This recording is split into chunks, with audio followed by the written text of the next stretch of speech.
We'll get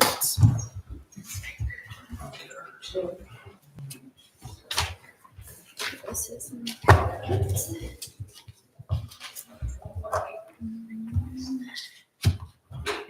Yeah, that's yours. Yeah. Yeah. Okay.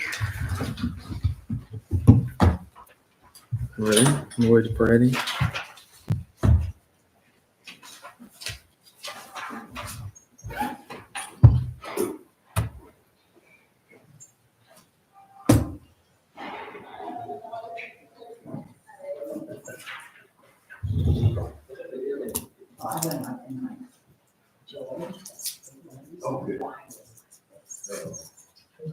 You got your maps, right? I'm sorry? You got the maps? Yes. Little platters, Yeah. platter maps. All right, today is Monday, December 9th, 2025, 2024, sorry, see, I'm already in next year.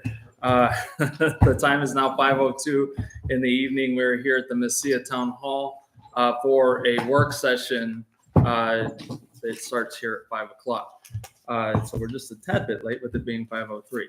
On the work session agenda, the first item on the agenda to be discussed is a review of our short-term rental ordinance, which is a proposed short-term rental ordinance being proposed for adoption into our municipal code by staff and the short-term rental ad hoc committee. The ordinance will serve to improve short-term regulations, online platforms, and lodgers tax accountability. With that, we'll jump right into discussion. I will note that Trustee Johnson Burek is on her way back in from Albuquerque right now and noted that she would be late for this meeting. So when she gets in, we'll catch her up on everything that we need to. But what I did here, a couple of different things just to go in, because we had just a short discussion on our last work session that we had at the end of our meeting. So I just took down some of those notes, and which we can just dive into one by one on those notes. And then, of course, if you have anything extra on top of that, because we only got through two trustees, two and a half, right? Because Jerry, you had a couple comments, but not a whole lot. I kind of commandeered on that part, and then Viviana jumped in, and then Jerry got a few notes in there, right? So we'll answer questions and move forward as we need to. But just this is for full roundtable discussion on what we see, how if we need to make any type of modifications or suggestions for modifications to staff. There are no decisions that will be made specifically in a voting fashion this evening, other than any decisions that may be made to give staff a direction to move into, or changes that may be a possibility to review in that. Any questions before we get going? Okay, so jumping right into it, into our code of what we had previously, we were having discussion on the density as it is labeled in the table that's on the second page that we have here, that has historic residential, historic commercial, single family, residential, agricultural, rural farm. In that, there was the note for the 200-foot measured from closest property line to property line, and only with the R1 and HR zones. So what Eddie and Liana worked on today is a map here that you have in front of you that was handed out. And on this map, it kind of shows the density of what you can expect with some of our existing applications as we have them, or our existing short-term rentals as they are listed. And then one map shows the circles of which would be from the edge of the property line, showing where those circles are from each corner of the property line. And then the other one is kind of a splatter to show exactly where that would be. So you kind of see in density wise what that would look like with our current short-term rentals, which you have on a list that is here that shows all of the short-term rentals that we have in each zone, as well as the number and percentage of short-term rentals in each zone. And some of these are permitted presently. Some of them are not permitted yet, but are known short-term rentals. And some of them are expired and still need to be relisted. This was a lot of work that was put in by our ad hoc committee. In particular, Ms. Catherine Walkinshaw did a lot of work on gathering that information. So thank you for getting that and working on it. But that's kind of what we see here. Eddie, I'll let you go on if you have anything else to add on to that. No, really, one of the reasons why, again, the ad hoc committee was together, and there was, at the beginning, there was a lot of discussion about how do we regulate the amount of permits in the town of Mesilla, right? Do we do it by zone? Do we do it overall? I think the very first time they came to the board of trustees to y'all was proposed.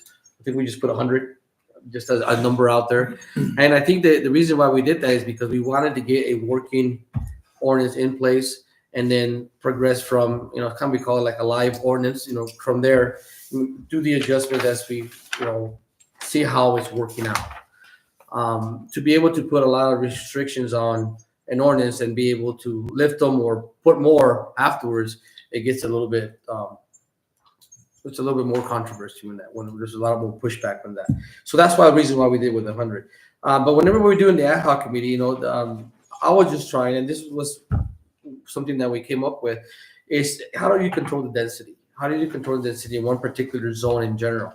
And I think the HR has the highest densities only because it's been past practices that was the only zone that was allowed. So a lot of the residents in that zone feel that it's an excessive amount because of that. But as I also mentioned, it's been over 10 years or maybe a little bit more that the short-term rentals and really the numbers haven't grown. They really haven't changed. As a matter of fact, I think the small percentage has grown.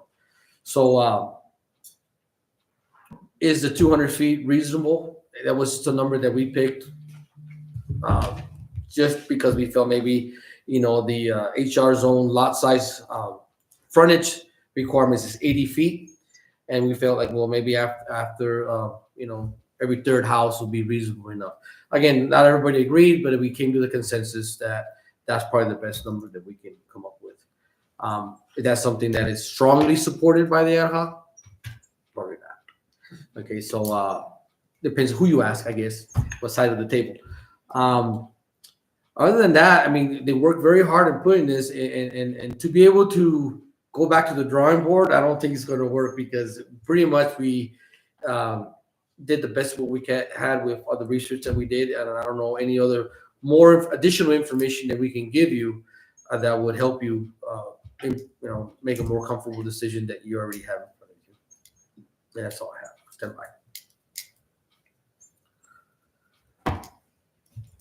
Questions? Yeah. I can ask a question. Open discussion. All right. Yeah. No, it's fully open. Well, you said there was a lot of discussion in the 200 feet. And then you mentioned it. How was that arrived? Was there a vote by the group, or how did you arrive at 200? There was kind of divergent kind of. Well, because some of this discussion there wasn't. I mean, even though we came to the consensus, we were making some notes down, taking everybody's opinion. I will come up to the following meeting. We'll review the notes, make some adjustments to our draft ordinance, and then everybody review, and then we'll go page by page, and then we will go over, okay, anybody has any issues with this, anybody has an issue with that. The 200 feet kind of came at the very last part of our ad hoc committee. The only thing, there was a confusion that the 200 feet were going to be measured from the center of the property. And I think I like to disclose that. They misunderstood me or whatnot, but to me, being able to measure it from the edge of the property is more a true number than in the center of the property. We didn't vote for every like we do here in the P&Z or in the board of trustees as a formal vote. It's more of anybody's coming to consensus.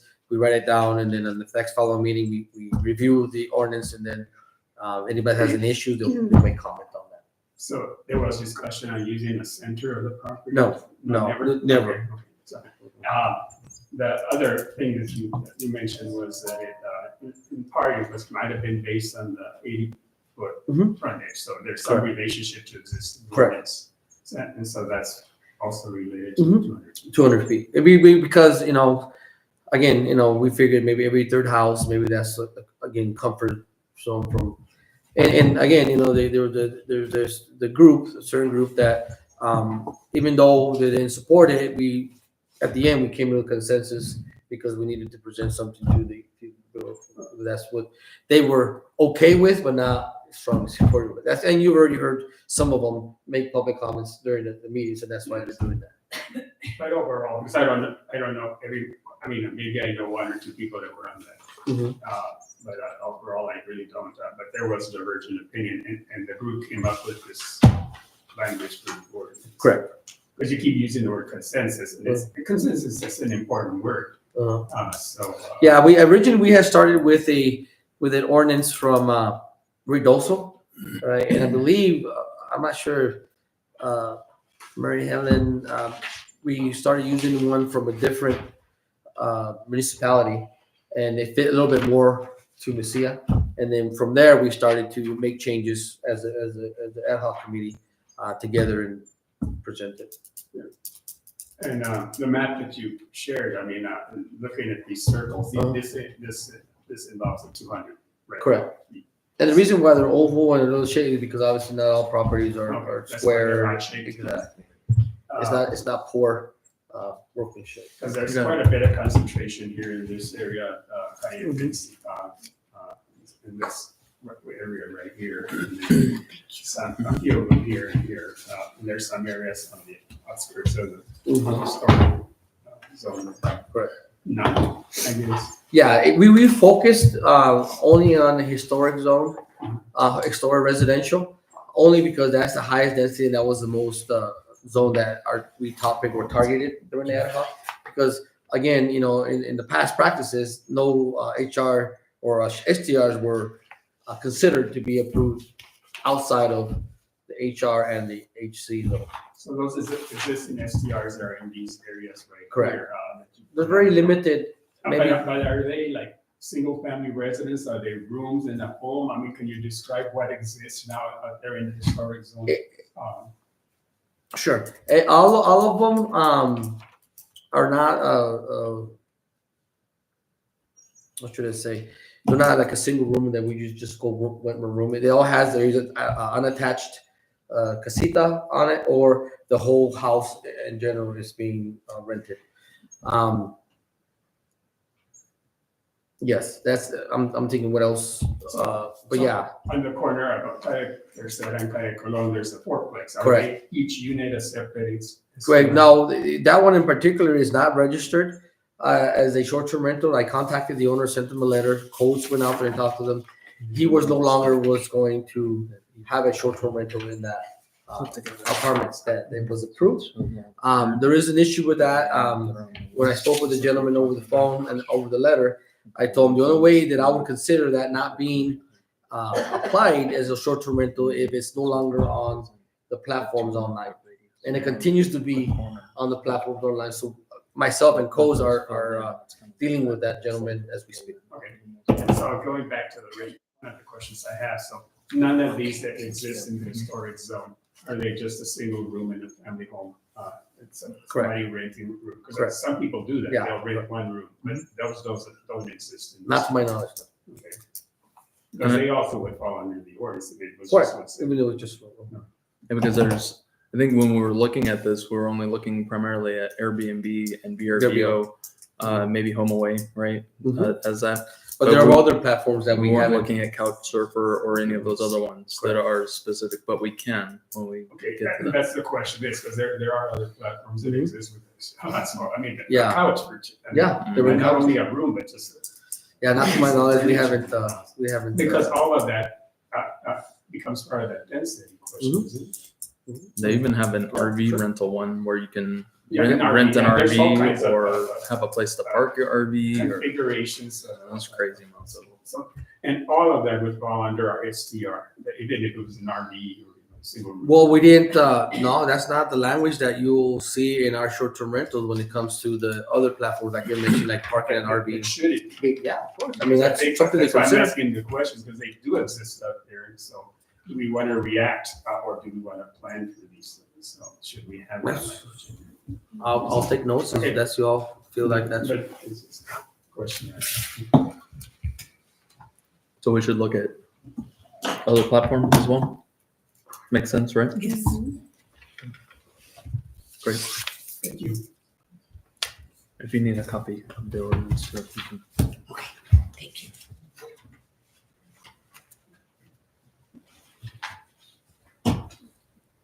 Other comments and discussion. So are we agreeing to the 200? We're not agreeing to anything right now, right? I mean, the thing is that what I think would be good is direction for staff in this. So if 200 feet is something that we feel comfortable with, and when we get and bringing to the board fully, when it comes to a vote, one of the next meetings, is 200 feet something that we can work with? Or do we need to look at that and have a further discussion on that and then provide staff more direction on that? You know, if we were, just to give examples, if we were to look at, because what you have on this scatter map with the circles is a 200-foot radius on the circles from each corner of each property. So if we were to look at 100 feet on that, right, and see what 100 feet looks like, what would that look like? The other part of that, just like we talked about, and that is, you know, in the last meeting was, you know, we look at, do we eliminate the density from property line to property line, eliminate that and look at the percentages that are in each district and do it by percentage and as a total number, or even more so going down a little bit farther in that is look at the set of review period in that where we as the board or staff brings that information to us 1 time, 2 times, 3 times, 4 times throughout the year to say, here's where we're at with the number of short-term rentals that are here in applications and where they're located, having this map like this with the density of what it is, what does that look like? And then we can always enact more ordinance at that point in time if we need to by action, or just continue business as it is.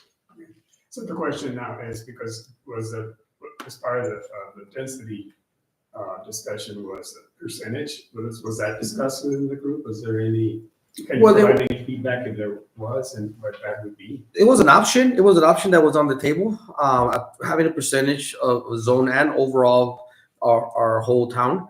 But we focused more on the density, which is what the concerns of some of our members that didn't have any STR dwelling, any STR businesses. That was more, I think that was the number one concern that they had. Most of them didn't mind having short-term rentals in their area. They just thought there were just too many. So the focus was on, okay, how do we address their concerns as far as the density? Right. And having it as a percentage, would that resolve or solve some of the problem that we're taking? Correct. And in your point of view is, I mean, I'm asking for your opinion since you work in this area. Would it be beneficial to have a percentage? I mean, have you done any research? Yes. Well, it's two things. Well, one, it will definitely help, some of the residents feel more comfortable not having some so close to each other. I understand. I put myself in that position, and I've told the ad hoc committee, and I kind of like, I'm by. I mean, I understand both sides, But for my side, as far as the CI and my department, having one to regulate in a short-term rental based on distances will be much harder. Will be much harder, and I think it would be harder to track. You would have to consistently be going out there to see what the distances are and such.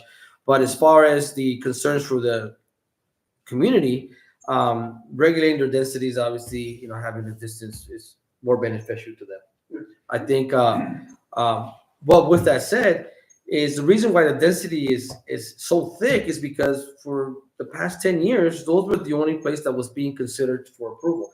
I don't think the density really is going to get much worse than what it is now with this HR zone, because again, the numbers have not grown in the last 10 years. So to say we need those 200 feet in place because we don't want it to get this bad, this is the only one that has any density problem. The rest of the zones, there's no issues with it, right? So to have implemented that 200 feet, it's kind of like a false sense of comfort zone, because it's not really going to get much denser in these particular areas, because I think that it's already saturated enough. But yeah, they might get some here and there. But according to the numbers, the last 10 years, they haven't really seen any increase in our short-term rentals. Because I don't think people in general are opposed to STRs. It's just the issue is. And there really hasn't been any. Well, there hasn't been any issues with nuisances or calls with the marshals or anything. Yeah. It's just a traditional comfort zone that somebody lives at their home, just by not knowing who is next door, they're not comfortable with their own home, right? I mean, and that's understandable because that's the type of generation that grew up that way. But to what extent are you going to satisfy that community or that generation and taking away, property rights from another? Right. So again, it's not easy. I understand both sides, but that's just what I'm throwing out. It isn't easy. The mayor mentioned a third option as an annual review. Is that an actual option? Or? No, there's not. But actually, he was just mentioning it. I think that's a great idea. Could there be more information on how that would work? Basically? Okay, all right. And you have that information. I think I didn't think about that. If we did that, what would you like to see as an annual review? I don't know. You mentioned it. I wanted to learn more about it. Okay, so I have more on that. I mean, an annual review would be good because then we could see whether it's growing faster or not, or whether this is And that's gonna be a bigger it'd be issue. easier to manage. I mean, not easier, but Yes. you could Two at least numbers. manage. and then manage. keep up with it. But who would be doing the annual review to do that? Well, I think it will be bringing it to the P&Z like we normally would, and then review it then, and then just like we are here, I think we'll have maybe a work session just like we are here, and I can give you all the data, how many short-term rentals, how many nuisance, everything, and then we will do it as together, right? And work. That's what I'm not exactly. I would sure how think it will that, work. honestly, I think that if we were to do an annual review, the perfect time for us to do annually would be when we're going through budget. And we're literally already in work session discussion. It can just be an action, not even an action item, a discussion item at that point in time that can be brought up by community development at that point in time. I think it might be, well, and that's, I guess the question, because that's why I had asked that during the last meeting, was to see what the thought would be behind doing that rather than having that, because we had discussed the amount of, just slightly, and I just want to touch back on that again, is the number of short-term rental applications that are new that have come in since the first of the year, or even in basically between the past 12 to 18 months.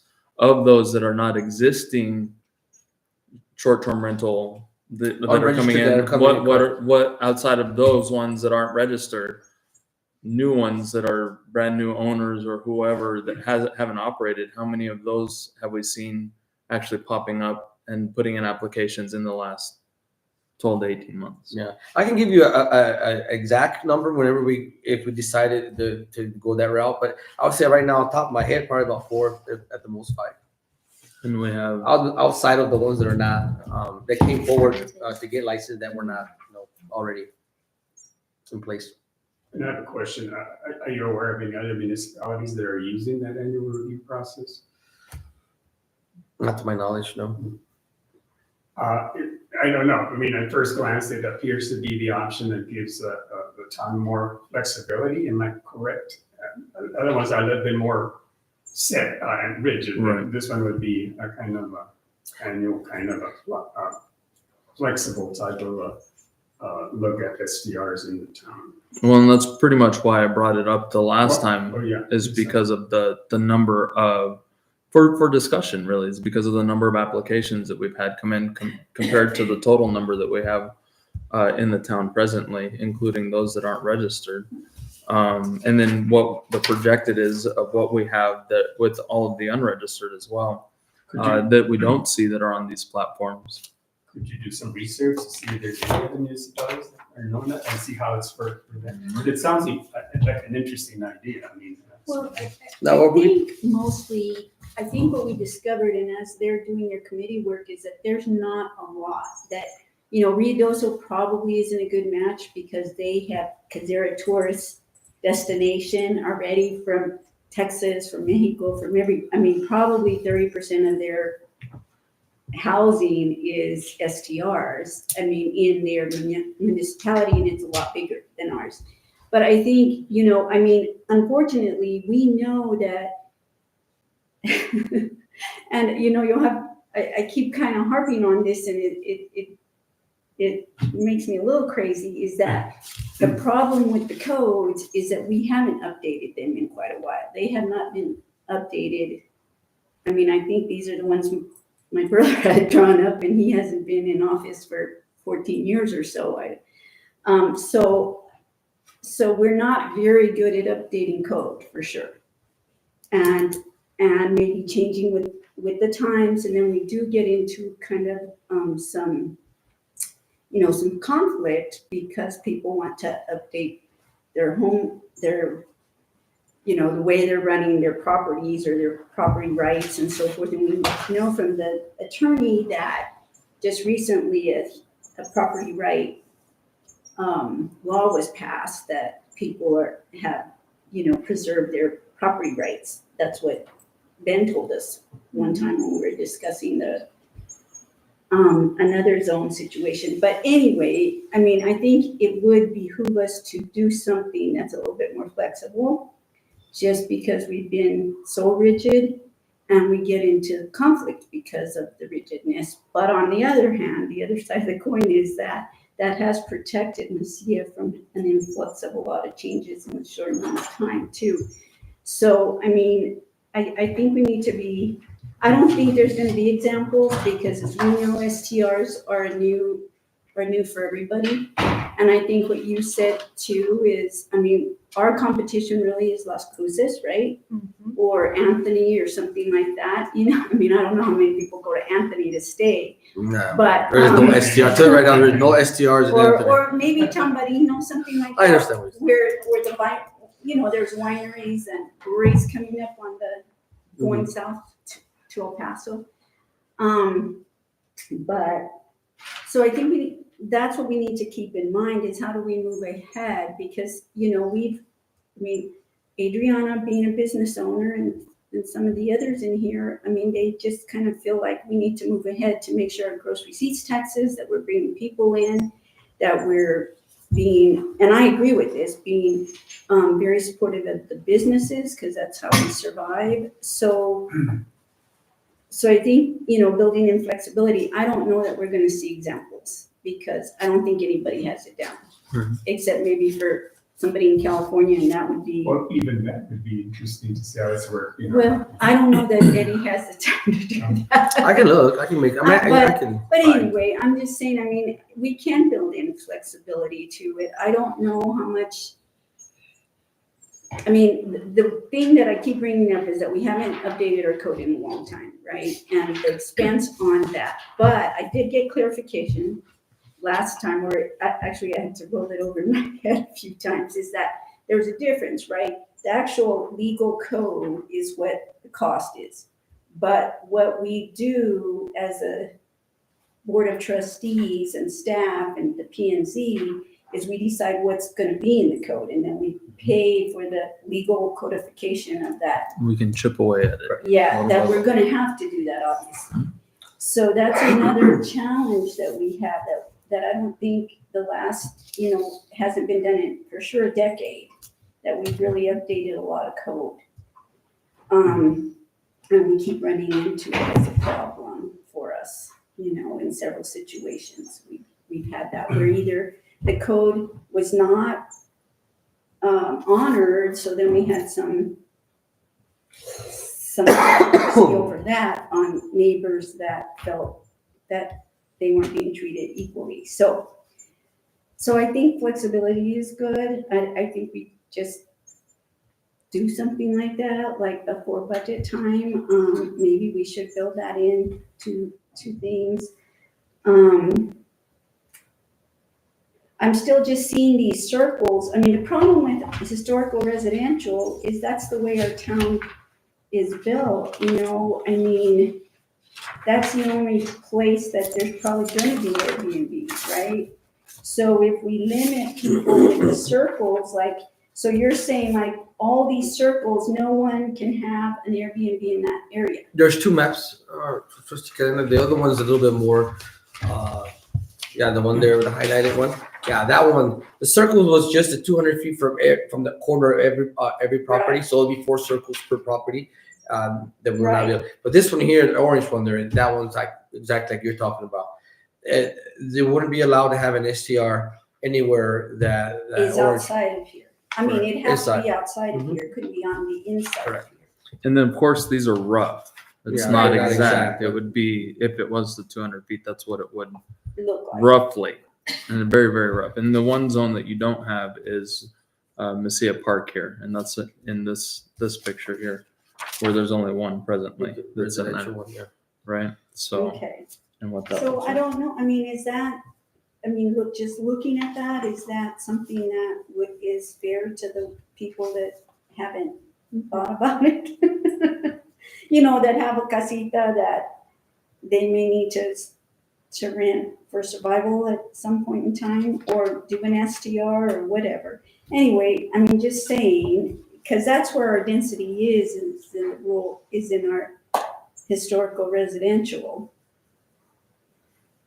So what if, and jump in by any means, and please, but everybody needs to, but what if, just as we have down at the bottom on that, for P&Z to review each application to determine the amount of STRs in each zone, but maybe there's verbiage in this where planning and zoning reviews each application for determination of the STR. And then if there's a flag that's raised for whatever reason, then that can be escalated to and written in the ordinance and in the code, it would be escalated to the Board of Trustees for review of the quantity of STRs within this location, if it's prior to that review period that would be set once a year. So let's say that in the thought and theory would be that if the Board of Trustees is only reviewing this once a year every budget cycle, what if there's a boom on STRs and then we see an influx of 20 STR applications this next year, right? Outside of what we already anticipate, because we have so many that aren't already permitted. But maybe we see a boom on that. But let's say we wouldn't recognize that and have that information until we get to that yearly budget cycle, if we did it as that written like that. But if we had it to where planning and zoning or even staff is set to say, it's being reviewed by that, and if there's whatever might be determined by planning and zoning by the commission at their discretion as a determination of the total amount for that. So if there's an influx of 2 applications on this next planning and zoning meeting, then the next meeting there's another 2 applications, and then there's another 2 applications that come in, and we're just seeing an influx that's there. Yet we're not set to review our budget for another 4 or 5 months. So now planning and zoning at their discretion and determination can now say, hey, Board of Trustees, this just bringing you to your attention that here's all these applications that are coming in. And then so then we can review it at that point in time for the density, where they're at, and have all of this information to reviewing ahead of time to make a proactive decision that might and change an ordinance if it's necessary at that given point in time. Just theoretically speaking. Does that make sense? Mhm. Would that be a lot more work for Eddie and the planning zoning to do this? It's We almost already like have a map. ever-changing landscape, right? We already have a map that's up that where each one is pinned. Yeah, I don't know if the yearly review, definitely it's gonna be more work. It's gonna be definitely more work. At the first, when you first mentioned it, I thought, you were talking about, because it's gonna be new ordinance, because obviously the differences on both sides of the fence. We'll bring it up, we'll come up with whatever the board decides, and then after, in a year during the budget, we'll look at it again to see what effect did it have on Mesilla, right? Did we have a lot of calls, or did they increase, those kind of things? And at that time, after that year, they went kind of like a trial run, come back and say, okay, now with that additional information, where do we go from here? Or like I believe Trustee Nevares was mentioning, do you want to do that every single year? Then that I think that would be difficult, if not the least. There is a mention in our code, and I've seen it before, that you want to leave yourself a little out in case there are unforeseen circumstances. Mm-hmm. And some of them that came to mind when you were mentioning, Mayor, is we only have the known STRs, which is the RBO and Airbnb, the most common ones. But that we were just speaking, just all new ones are coming up, right? Now, what if Airbnb doesn't regulate as strict as it is now? What if it changes? What if all these things going on? Then you want to leave yourself a section in the code that allows the P&Z and the governing board discretion if it causes any kind of detrimental whatever to the community, or that they are able to make those kind of decisions at that particular time. But yeah, that's where it's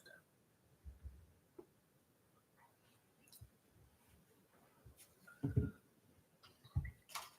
Comments? I mean, I just don't like the limitation. I could understand the density, but I don't think limitation on one area versus another area is necessarily fair. So if we do implement, whether it's percentage or amount, that it's across the board.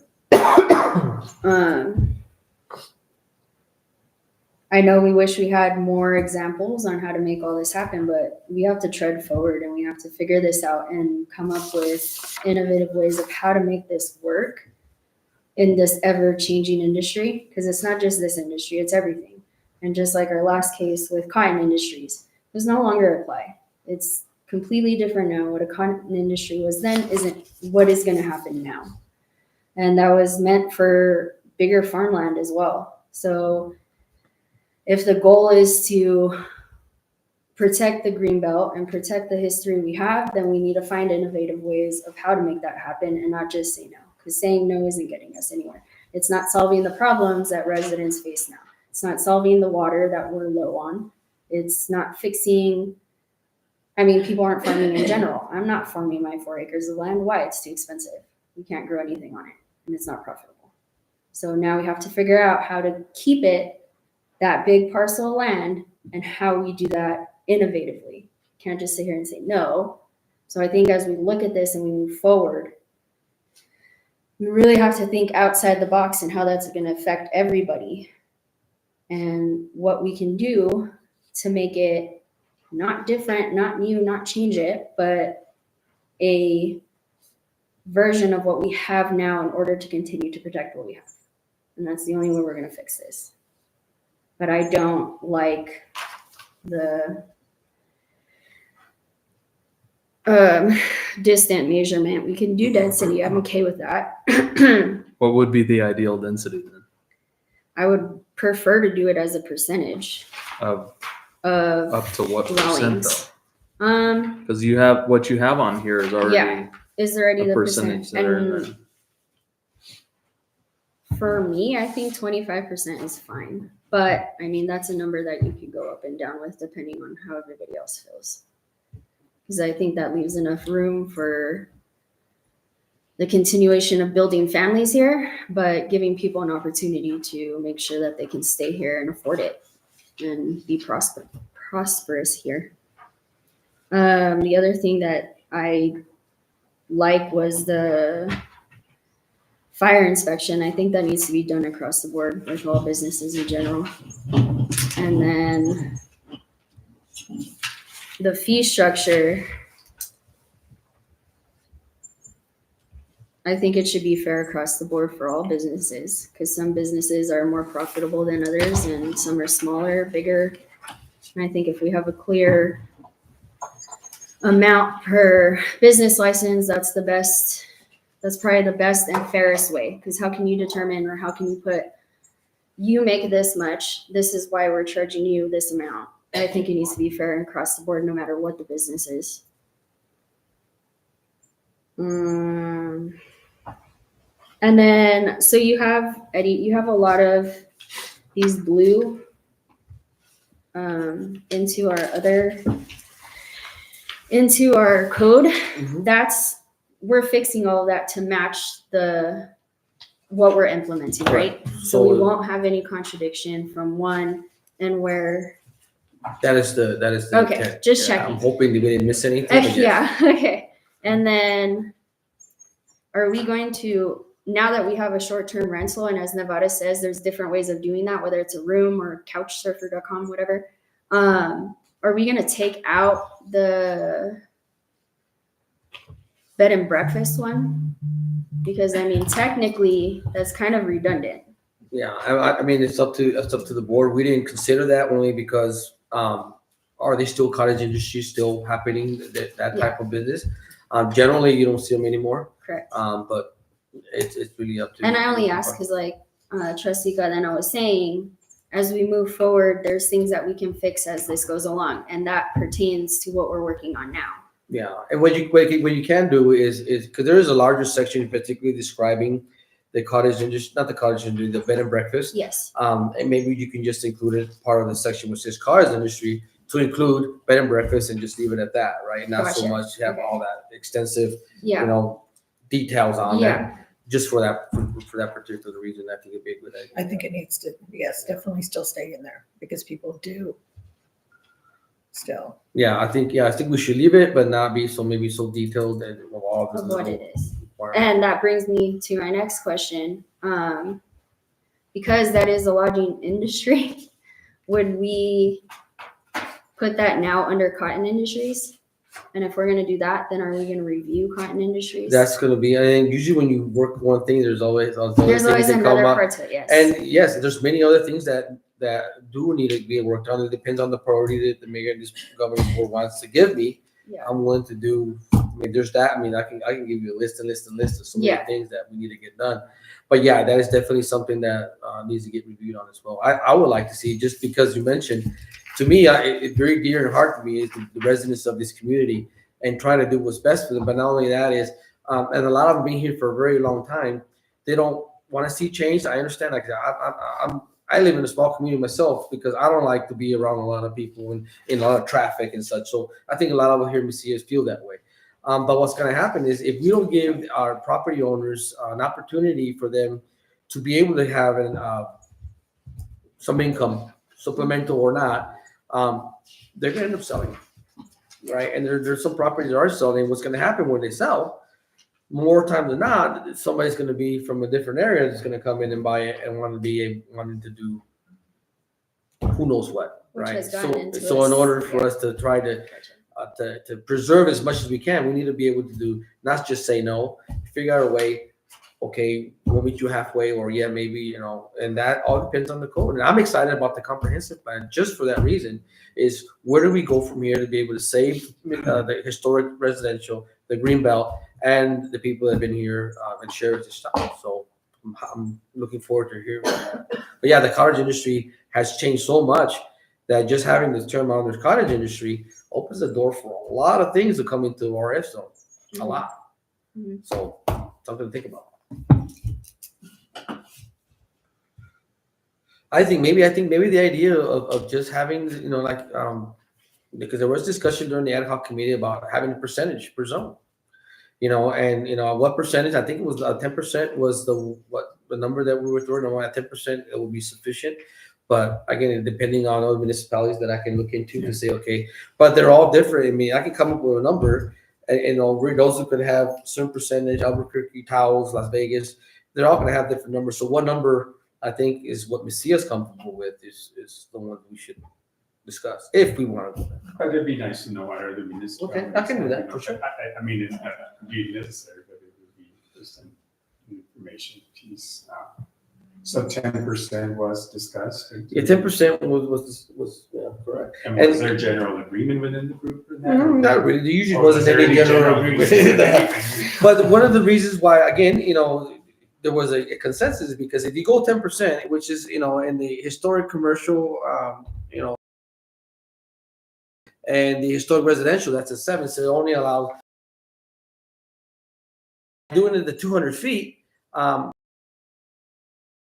then 10%, because depending on where it falls, right? Because go that with this, I'm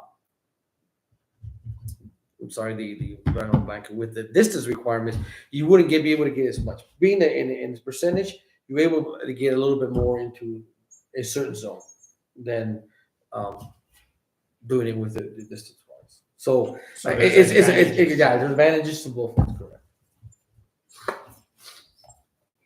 And after a year, we'll do the percent, and after a year, we'll review it and say, you know what, we've gotten way too many applications in this. I think rethink the fact of putting this requirement on it. I don't know. It depends. And in your vision with the consideration for changing the percentage, do you start with the planning and zoning or go directly to the board of trustees, or how does that work?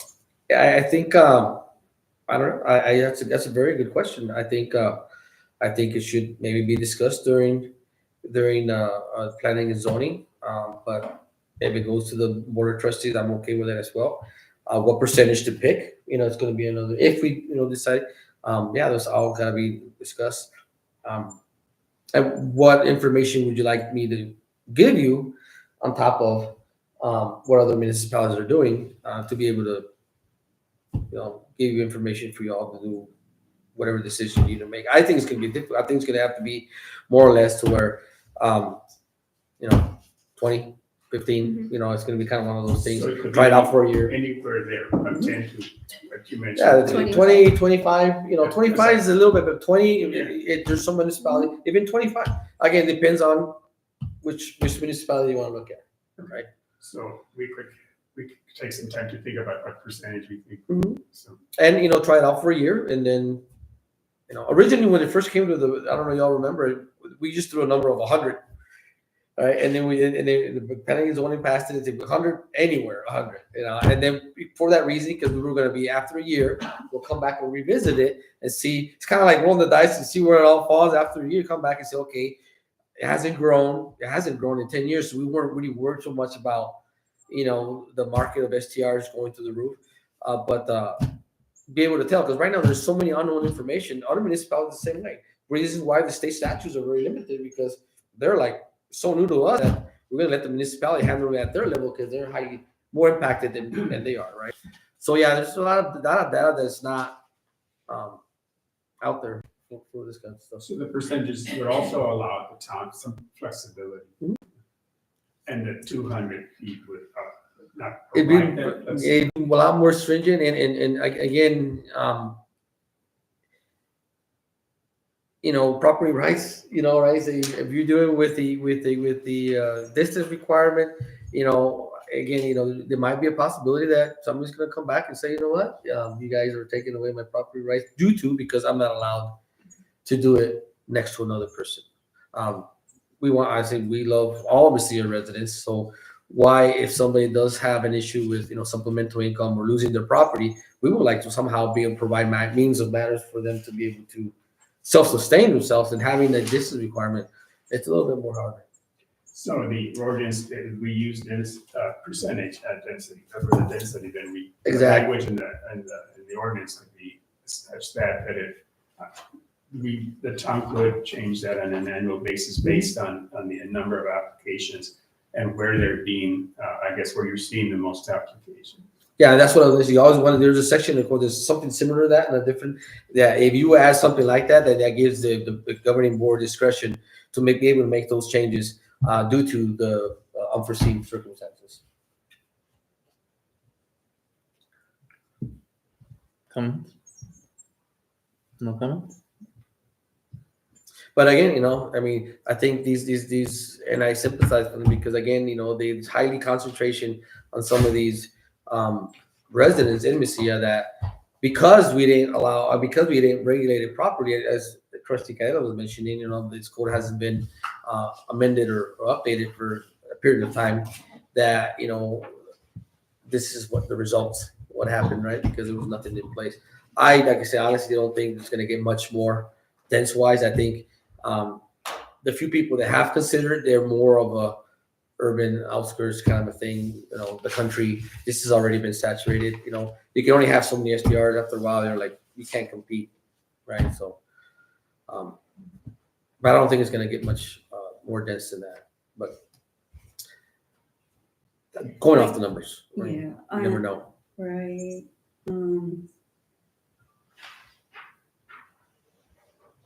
I mean, it's a benefit to Mesilla to have house. I mean, we have no hotels, motels, nothing like that. Everybody has to stay in Las Cruces even if they're gonna visit us. So, that we need to grow it as such. I mean, the more we offer, and people like to stay in Mesilla if they're gonna come in anyway,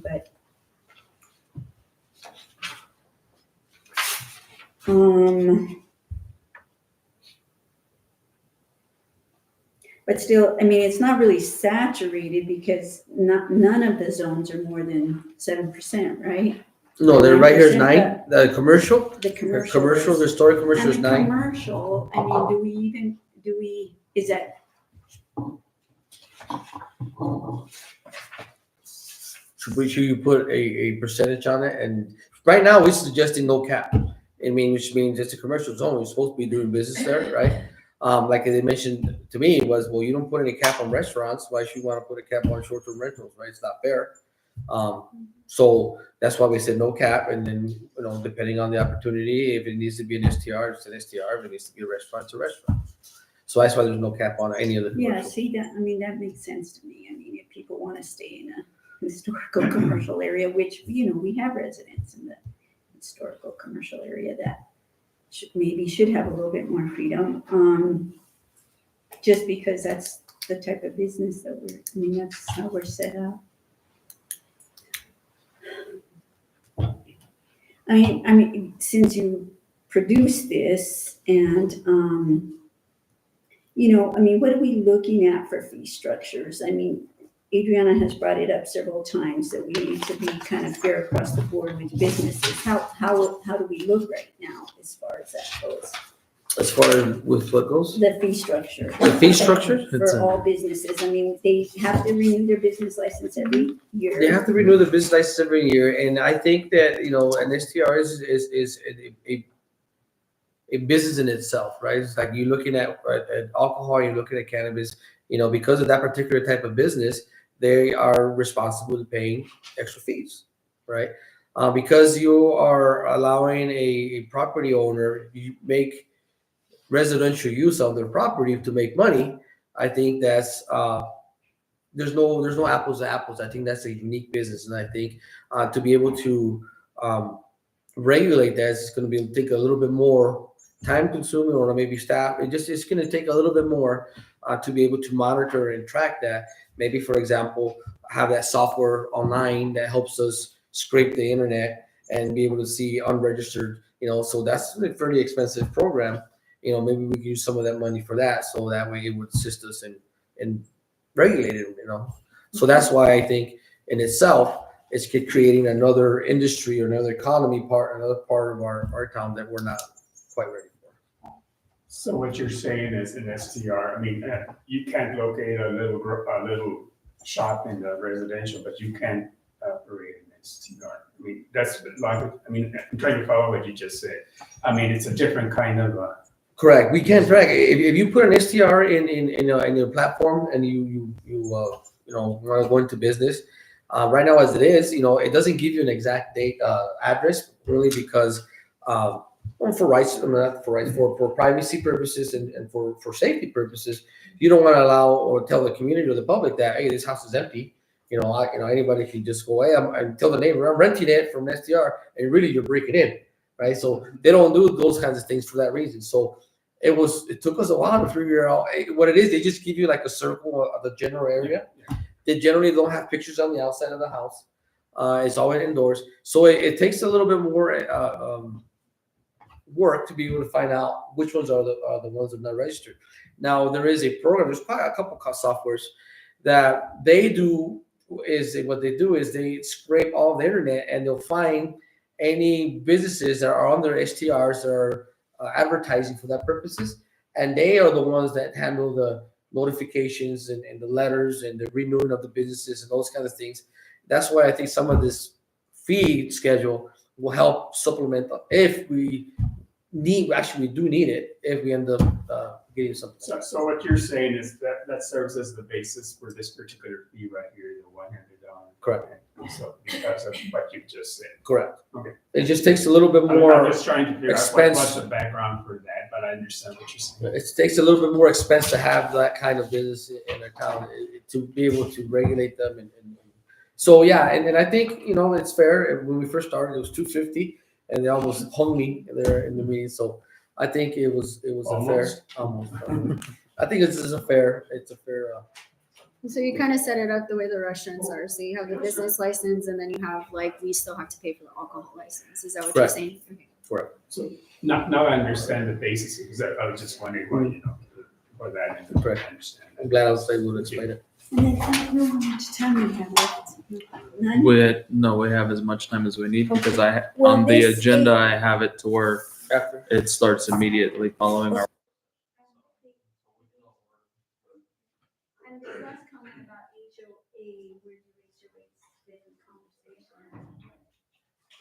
Well, I only brought that up because of the case we had last year where they applied for a short-term rental and the HOA was upset that we approved it because according to their HOA, you're not allowed to have an STR. So I just thought we'd have a discussion on that, just to consider that neighborhood that is in an HOA. Originally, we had it on there when it first came to the governing board for the BOT. It was on there. Whenever we went back to the P and Z, there's a couple commissioners that say, you know what, we have no, we don't regulate HOAs, so it shouldn't even be mentioned in the, because we want no part, Yeah. But to be fair, I did get a couple emails from some of the HOAs stating that please, reinstate it because, it's important. And you treat it kind of like a, law, right? You have a federal law, you have a state law, then you have municipalities, right? We can't be any more lenient, but we can be more strict. The same thing with them, the HOA, they have their own rules, but doesn't necessarily mean that any resident in their HOA area, we will oversee the HOA's, rules. Yeah. Because we can't, right? I mean, they can have their own more stringent rules. I think they just need to practice a little bit more, maybe communication or whatever, stating that, just because the CI allow it doesn't mean that we allow it, right? And I had mentioned and also, and I mentioned, I had written it down, I think we had a discussion about bringing it back, stating that MCA will not approve an HDR unless there is a, pre-approved HOA statement along with you, right, with the application. But then it goes back, like, I don't know where all the HOAs are, right? So I definitely don't want to go that route because they can always say, well, it's no HOA. So, but yeah, I just think that, an HOA, should, maybe they are, but they shouldn't be concerned because they can always hold their rules regardless of what if we say you can't allow it, obviously they can't be the opposite. Or we say you can allow it, I just think we need to get the word across that just because the CI has it doesn't mean that you guys are still allowed in our HOA. Because I was the board secretary for the, from the very beginning, I was in the charter commission, board for that. And really, the HOA there has quite a few restricted covenants that you don't find in other parts of the city. Yeah. And it's a reason for that, because, you know, the way it was developed, and then, you know, they have these covenants, and they set this kind of, they wanna maintain some kind of an environment. I don't live there anymore, but I'm trying to explain that there's a No, I reasoning completely behind that. understand. And so, it had, I guess, and because I was a secretary, if a person is interested in buying a home in there, they would contact me, and I would provide them all the restricted covenants and allow for questions, because that way the real estate agent and the prospective home buyer. In this case, that didn't happen. For some reason, they just bought the property, my understanding, and set up, you know, this, that Yeah. is the art. But there was a process for people that wanted to buy property. There's 55 properties there, and they have restricted covenants that you don't find anywhere else in the city, and this is one of them. So, I think you just gotta get, it's something to be very careful with, because if we start, you know, doing some, bad language in our code that is consistent, or the HOA would like us to have, then how many other HOAs now, pretty soon are going to look for a HOA manual more than actually, how. And that's kind of why I wanted to ask, because I just didn't want to be in the same position where we were last time it came up and we were fighting. Legally, I mean, and again, you know, we can approve, and they need to make sure that they are informing their homeowner, even, you know, real estate agents and such, that, what they always are. And generally, they do. and it does happen. I mean, like I said, I used to do that too, so, but in this case, apparently, Didn't there was a, happen. there was a breakdown.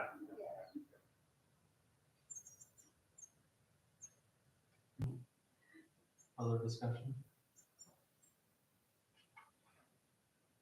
So we're, no other discussion at all? No? And trustees? No? Not right now? So just for clarification and for staff to review on this, looking at, what it would look like for density percentages of each zone.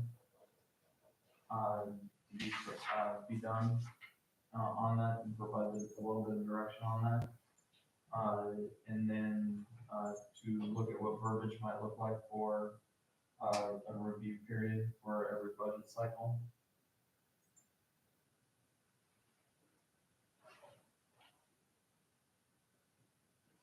And then review of, we didn't really have much discussion on the permit fees. Are there any other comments on the permit fees as they're listed in here? Well, the only question I had was that 100, and if there's Mr. Salazar provided the background for that. Background on that. And it is a different kind of business. And then looking, the other part on the permit fees, was providing the direction, for all businesses to be, have what that looks like for all businesses in general to have the final inspection every 3 years. Is there any It's other- actually used, Which I think is the. because you want the safety of the Exactly. employees. Any other discussion or thoughts on that? And we can always reach out if we have other questions. Please do. All right, great. So with that, and we'll move on to the next item on there, just to touch on, which is the initial planning overview and feedback for the comprehensive plan being completed by sites of the Southwest. With that, I had given you all that packet in the last meeting, for them to.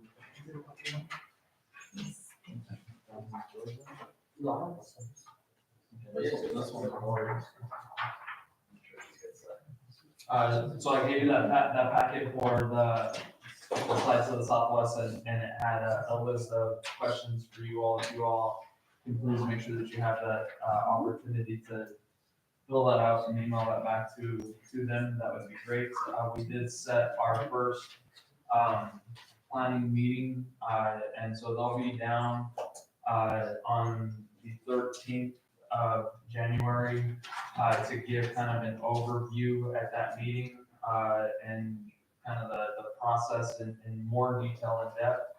And then we will have our first community meeting on the following day on January 14th at the community center. And that will start at 5 o'clock and go until 7. And so we have that all planned out. It sounds like it'll be in the community meeting. It sounds from the setup that she is requesting that, you know, we'll have it projected as we have it in the past along with boards, but we'll have roundtable setups for the community members to be there and to go table for table, if you will. And then that's kind of the set on that to get that going. So just get that ball rolling, if you will.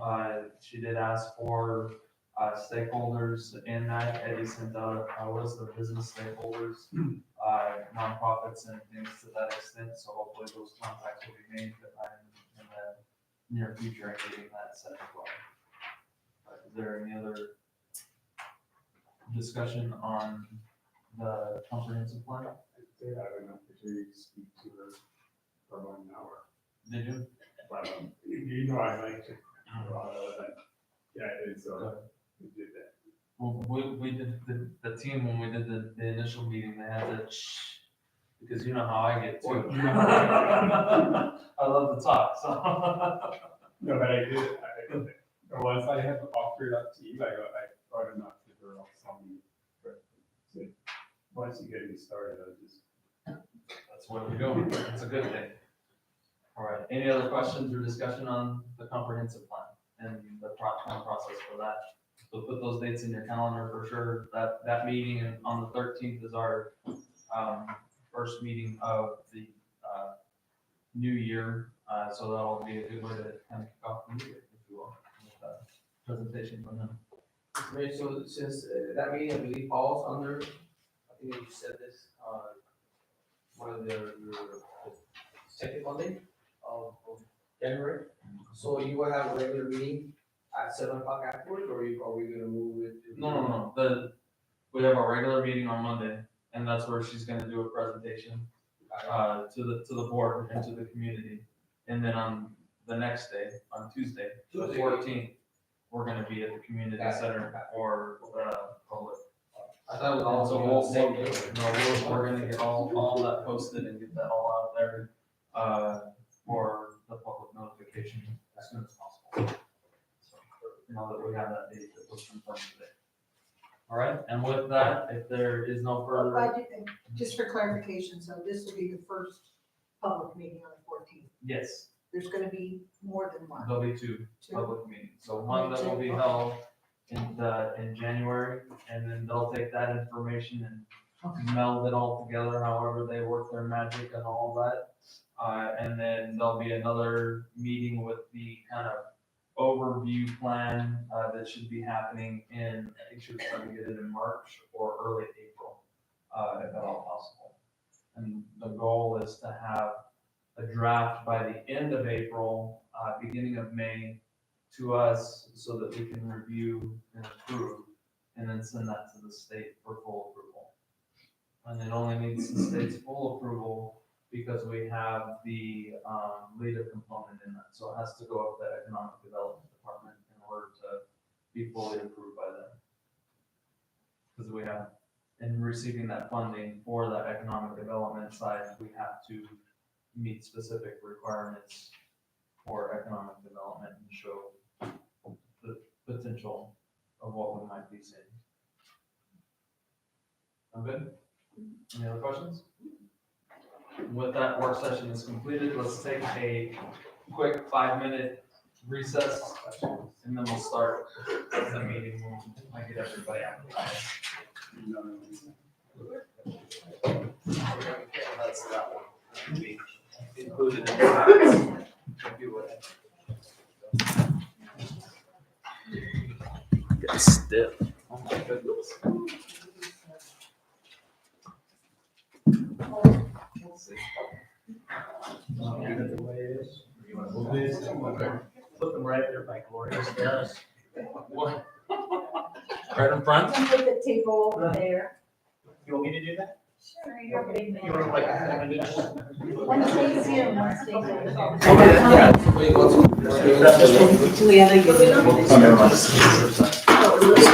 Yeah. Thank you, Chris.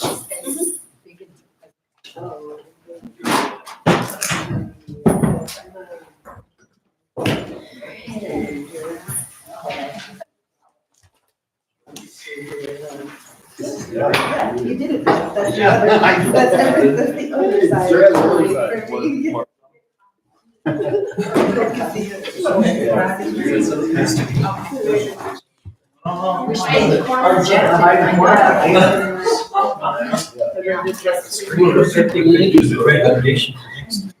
I mean, are these available? I was looking on the website.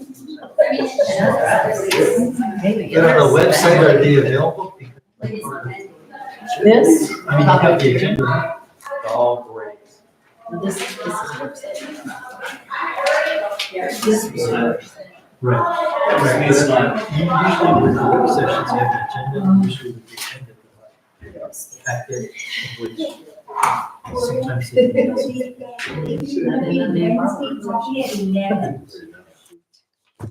Are you doing? She just, No, this I afternoon. signed up. and I came in here, so You did? let me check on your phone and. You I have no know, questions. I You mentioned.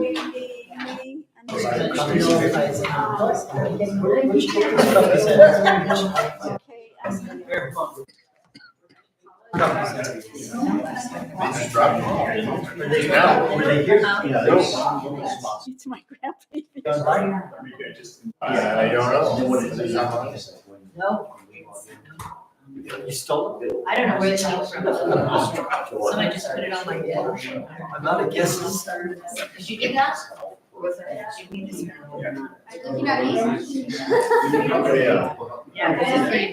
How are you? this? Is this something you're floating around? Oh, yeah. Not a problem.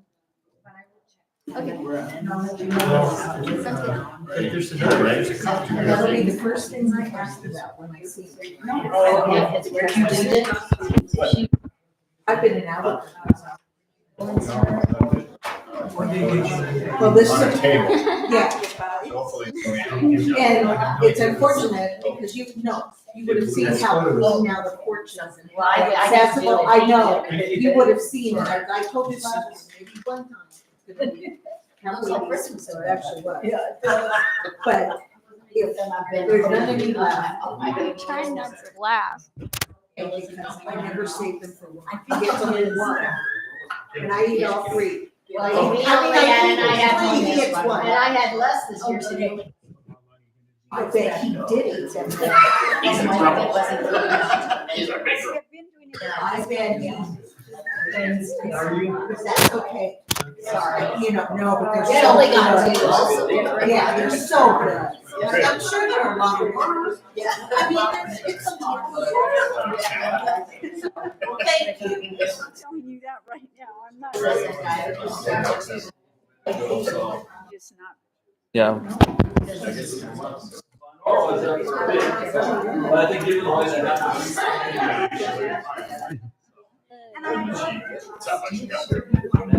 I adjusted these ones too, so we should be.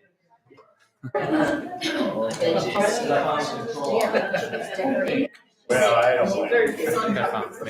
We'll find out. I mean, I feel for those Grammys that have to raise their. And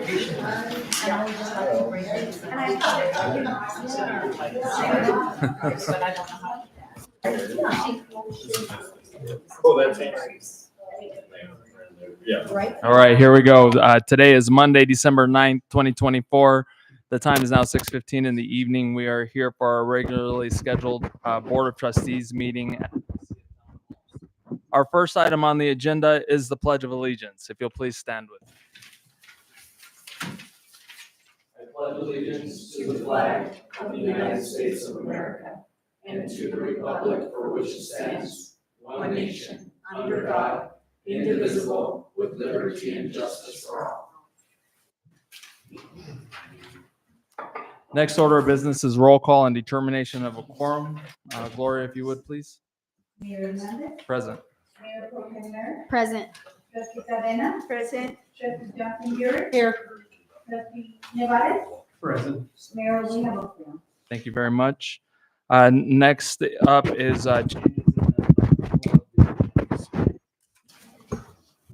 So moved. Second. moved by Mayor Pro Tem Merrick, seconded by Trustee Cadena. And if there is no objection or discussion, the agenda will be approved as it's been motioned with unanimous consent. Thank you for approval of that agenda. Next up is approval of the consent agenda, which does include the BOT public hearing, the BOT regular meeting, and the BOT work session from 11:25. A business license 1294 with condition for 1730 Tierra de Mesilla Space 1. Business license 1295 with condition 1730 Tierra de Mesilla. Sign permit 061923 1730 Tierra de Mesilla, submitted by Catherine Morrow. Sign permit 061924 1730 Tierra de Mesilla, submitted by Kathy Morrow. And then the admin approval for a purchase requisition for Molson Corbin in the amount of $6,049.59 for Calle de Picacho reconstruction project, which is amendment number 2. So moved. Second. Motion on the floor by Trustee Nevares, seconded by Mayor Pro Tem Merrick. And there again, if there is no objection or discussion, the consent agenda will be approved with unanimous consent. Thank you for approval of the consent agenda, which includes a public hearing and for the BOT meeting and work session for 11:25, business license 1294 with condition, business license 1295 with condition, sign permit 061923, sign permit 061924, and then the admin approval for purchase requisition. Next up, we have public input on the cases for this evening. If there's any input from the public on the resolution that we have under new business. Seeing as there is none, we'll move forward. Up for action and consideration, we have under new business approval of resolution 2025-15 for special use permit case 061909. So moved. Second. Motion on the floor by Mayor Pro Tem Merrick, seconded by Trustee Cadena. And we'll open up for discussion, if any. Seeing as there is none, Gloria, roll call vote, if you would, please. Mayor Pro Tem Merrick, Yes. Trustee Cadena, Yes. Trustee Johnson Burr, Yes. Trustee Nevares, Yes. Mayor, the roll call is 4 yes. Thank you very much. I appreciate that. Approval of resolution 2025-15 for SUP case 061909. Oh, well, it's too late to make.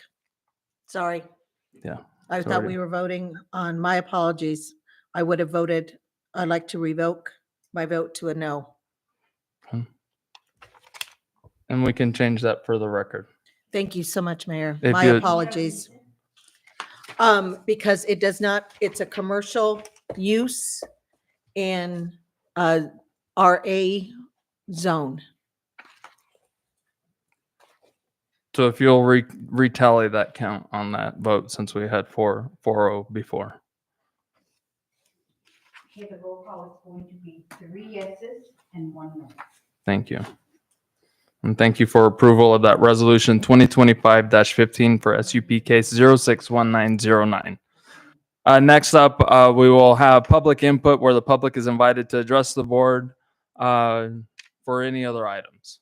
So if you have any other items you'd like to discuss, please step to the podium and state your name for the record. Good evening, trustees. My name is Catherine Lockett-Shaw. I live at 2134 Kite Hall. I just wanted to comment briefly on some things that were discussed in the work session. Because I was also a member of the ad hoc committee, and I think Eddie for all the hard work we did on that.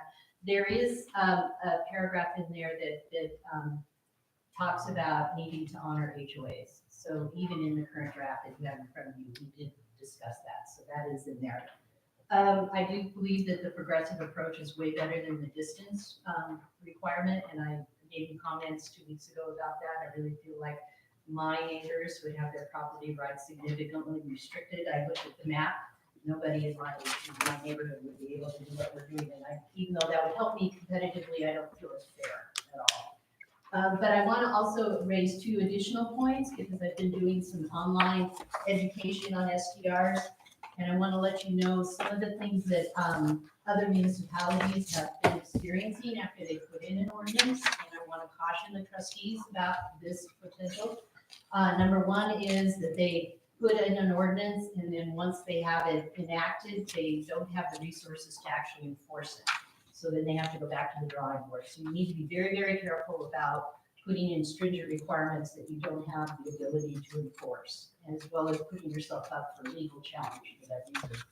The second thing is that I thought this was interesting, and I think it's a real potential with Mesilla, that municipalities are not having good luck with getting the online platforms paying the lodging tax for them. So we're pretty small potatoes, 35 SDRs. Compared to somewhere even like adjacent Las Cruces that has over 200 to 300. They're our very next competitor. I think we're going to drive a lot of tourists to stay in Las Cruces if we restrict STRs here. But the Airbnb and VRBO are not paying lodging tax and it's such small potatoes. And I think also because we have an address issue that I brought up earlier, where many of us are put in Las Cruces. I think that's just going to give them another excuse not to until that's resolved. So I do know that the goal of this ordinance is to bring in more resources for the town, especially like Betty said, maybe to hire a consultant. But when you look at 35 STRs right now, and really 5 of the 5 that were approved this year, 3 of them aren't even operational yet. So when you look at $33,000 to $3,500 a year, that is not going to pay for a consultant to help manage this. So it's going to have to be staff time. So I just want us to be realistic about what they're proposing here and look to the future. So thanks. Thank you, Ms. Walkinshaw.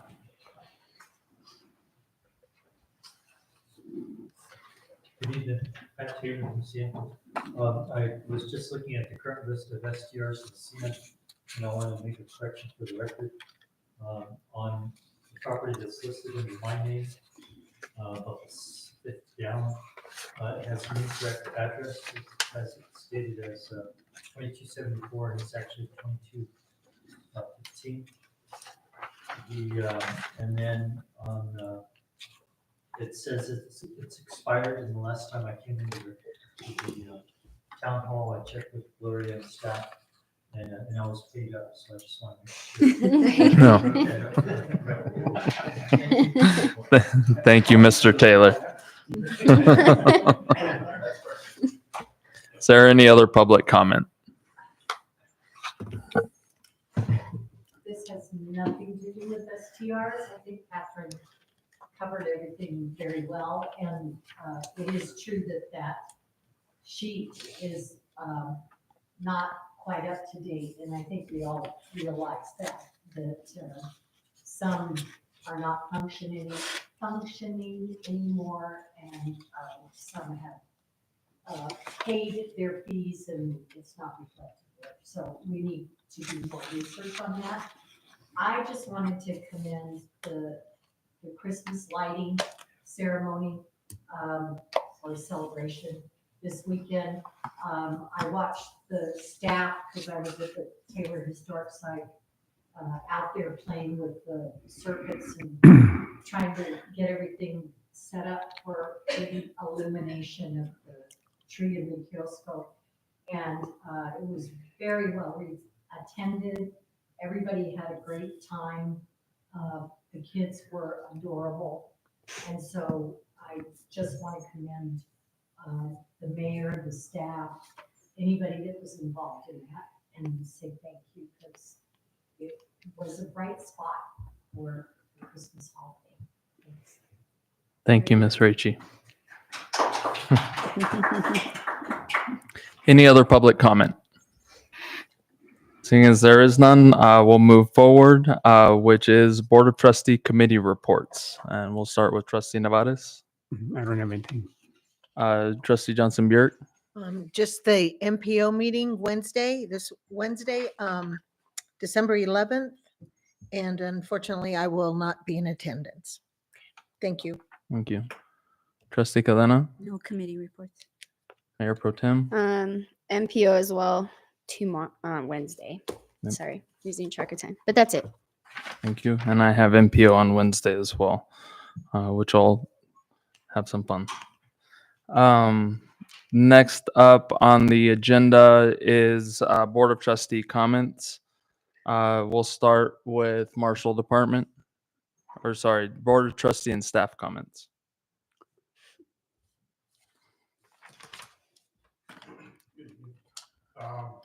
Don't have much to report. I was in radio last week for the 29th annual, they call it the Chiefs of Police Conference, but there's a bunch of rooms there. Good learning topics on it, discussions. I did meet a vendor about speed cameras that I'm thinking of doing a study. They'll do the study completely free for us. They'll send me the equipment I need and they'll do the speed analysis for us, even if we don't go with them. That's a free speed analysis. So I'm gonna do it in front of Zion University, probably after the construction. And then I'll probably look at the street that we're doing construction on now. So, but like I said, they just sent us a piece of equipment, we set it up, they do all the analysis and everything for us. And it's free whether we take it or not. Other than that, no issues with the tree lighting. I had 3 of my guys up there. No issues over the weekend with anybody particular establishment.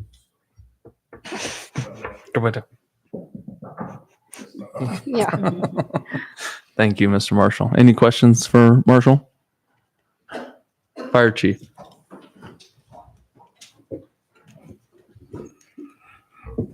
Mayor, Board, nothing really to report, just thank you, Trustee Navarez, you got signed up to Community Connect. All right. Do that too. And we encourage everybody to do it.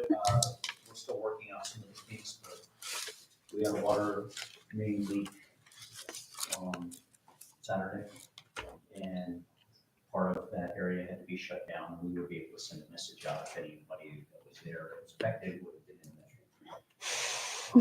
Connect, we could have sent a message there. They get a text message from us letting them know, hey, expect the water to be off for a couple of hours.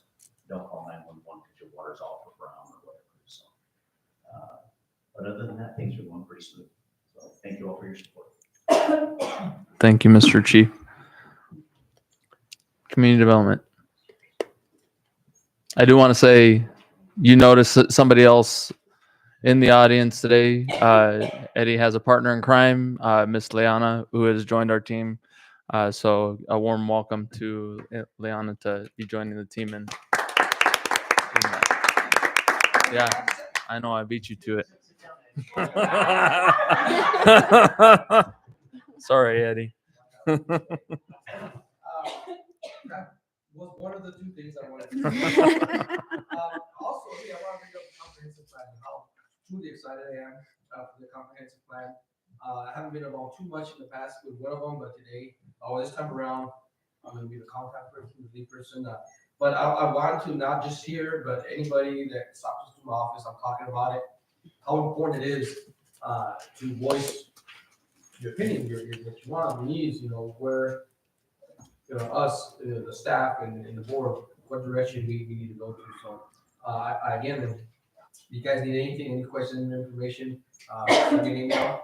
Stop by the office. You guys are always welcome, and I'll try to do my best to get that for you. All right? Thank you for that. Thank you, Mr. Salazar. Community development. Sorry. Finance. We will be having our exit meeting with auditors this week, and they plan to submit the audit to the state by the 13th. Oh, right. We're done with that, and we'll go on. And Lorenzo isn't here, but I just want to give an update for him as well. I'm working with him specifically to try to get some calls for projects done for our MPO meeting and what we have. Those calls are due tomorrow. And with those are going to be primarily projects that are on our ICIP presently, and some of them might be off of there, but they're related. The call for projects for the MPOs specifically right now goes around mobility specifically. So all of our walking paths, sidewalk infrastructure, which does include any type of lighting along those paths, and then any areas where there might be the potential for multi-use paths and everything else, as it was discussed with MPO staff earlier in the year. So that'll be those applications that we'll be submitting to the MPO tomorrow, and then there'll become a discussion on a meeting with DOT specifically in the future. We do have a meeting this coming Friday as well for the update on the Calle de Picacho roadway project and where we're at with that, with our engineer as well as the contractor. So we should have some updates on that. But other than that, Christmas lights are up. I think they have about 95% of the lights up as of today, and the other stuff, and then there'll be a little bit more that's going up tomorrow when there's not any wind. So, all right, it's good stuff though. All right, moving down, Trustee Nevares. Just to echo some comments about the plaza. It's I've never seen it look so festive. I mean, they added lights, and I texted you that Friday to let you know that it really looks nice. I mean, it's going to be a very good for the residents of Mesilla and visitors coming to Mesilla. So that's it. Thank you, Trustee Johnson Burek. No comments, thank you. Great, Trustee Cadena. Yeah, I just want to echo that. I thought the tree lighting went well and there was a lot of good feedback. I did talk to Dorothy because people did complain about the sound, but she explained that she had gotten the sound system, but that she may be adding to it to make it a little bit more clear because people were a little confused. But thank you, Mayor, and the Veterans Park looks not very festive. Thank you, Trustee. Mayor Pro Tem. I went to the Christmas lighting. I know Trustee Cadena did an interview. She did really good. And yeah, the plaza and all around Mesilla, a lot more decorations. It looks great. And then just all the work that the ad hoc and Eddie has done on getting the information we need for this STR and as we move forward into the comprehensive plan. So I appreciate that. Other than that, that's it. Great. You know me, I have a little bit of a list, so I apologize. So just a couple of things that, the holiday, the tree lighting was great. The team worked hard on getting all the lights up and ensuring that it was great. And just as Mary Helen pointed out, we were out there with the breakers, and that was kind of fun to see which breakers on the plaza turn off which lights and which ones we still don't know where they go to. So I guess we'll have to figure that out. I am planning a team holiday gathering for the town employees, working on that with Sergeant Hernandez and getting that planned out. Once I have that planned out, I'll make sure that every trustee gets the invite to that when we have that. It will be during the week,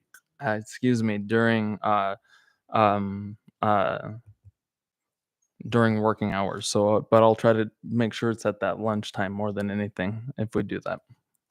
I think that just on a couple of other notes that there's, we work on this code and we're chipping away at the code a little by little, because there are some updates that we know that we need to make.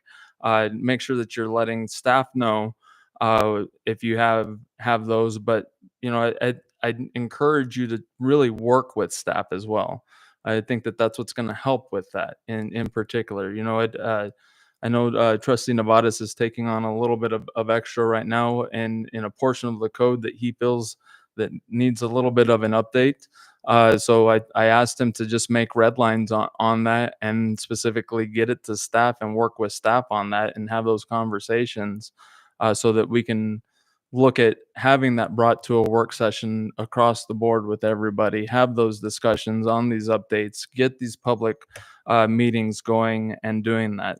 And I think that in that, that's it, just as it was partly brought up during the work session, is that it's important that we look at it as a team and we work on that together as a team, not just as the staff, but with that direction coming from the other elected officials and what needs to be fixed and actually taking the extra initiative to help out with that. I think that that makes a tremendous impact on what can be done. So that's that. There's some other projects that we're working on within the town, which are great. I do want to bring up, and I want to say it on a different note and a different tone.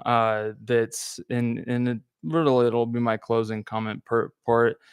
There is a part that I am just a little bit disappointed in just in general, and with that, I normally don't speak of disappointment. Because I'm just normally a very happy, robust person, or try to be. But with that, just as I tell my team that works for me at any given point in time, I do want to point out that social media is a big thing and something that we work with. And with social media, much less that being what's posted online, because these videos are fully online through our YouTube channel, and you can see anything, you can hear anything, and hear what's being said. I think that it's important that we remember these things and how we act online, because there is a little bit of inappropriateness.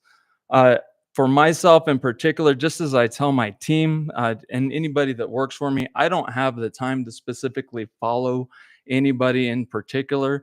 I'm running a business. I have my business page. I have my town page. I have my mayor page. And I have my personal page.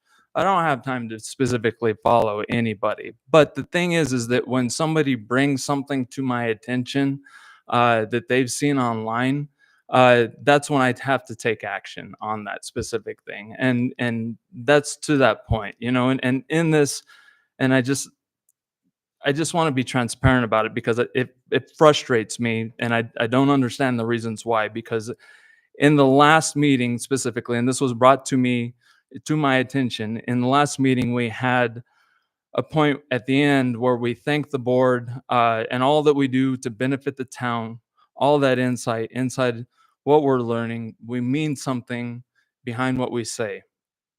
And then specifically going online, one of the trustees, who I will not name, but gives notes online that it specifically gives an appearance that there of a vote that was taken that we're promoting hidden agendas. And the last 8 months have been disappointing, when just earlier in that day, we said specifically that we're doing great things and we're making great strides. So that gets frustrating to me in that. And then in context of that conversation is going in between online. That's a screenshot that was sent to me, because like I said, I don't follow this. It's banter that's going on between an elected and an appointed. And in that banter, it continues to follow on to say in there that if a fellow P&Z member was contacted by the applicant or the mayor regarding a specific case, even if it's on social media, it's documented. That's frustrating and very disappointing at that. And I just think that we are working hard, and we are working very hard on this, and we are being open and transparent with everything. And my office is always open, just as I've said before. And my phone is always on. I will answer it. And if I don't have it on me, I will get back with you as soon as I have that phone or have that. And that goes for everybody. And I'm sure that a lot of people realize that. But please reach out to me because I take that personally, especially when I'm called out personally in that aspect. Because that's not appropriate by any means. And I like I say, I take that personal. And with that, I think that it's important that we are truthful, transparent, and forward with each other, and don't say, if you feel a certain way, say it. and be open and honest about that, because that's what's going to help us be stronger amongst the board up here. Say it during the meetings just like this in an open discussion. That's fine. That's what these comments are strictly for.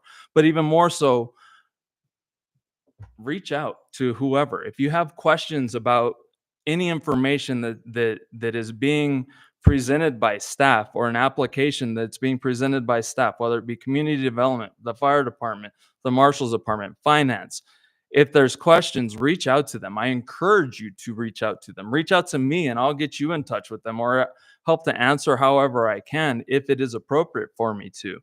And because therefore we are a team working for the betterment of our community. But when we don't work together like that, and we two-sidedly say everything's great, but then we go on to social media and say something otherwise, that doesn't support anybody, and that hurts a lot of people in the long run. So please, like I say, I'll get off my soapbox. My door is open. Please call me. Please reach out to me. Do whatever's necessary at any point in time. That's for any resident, any of the trustees, any of my staff already knows that. Now, if it does pertain to business, I won't talk business with you. If it is an application that is coming forward, just because you already know we won't be doing that. But if it's generalized for what's in the betterment of our community, my door is always open. Please reach out and do that. And with that, thank you very much and have a great evening.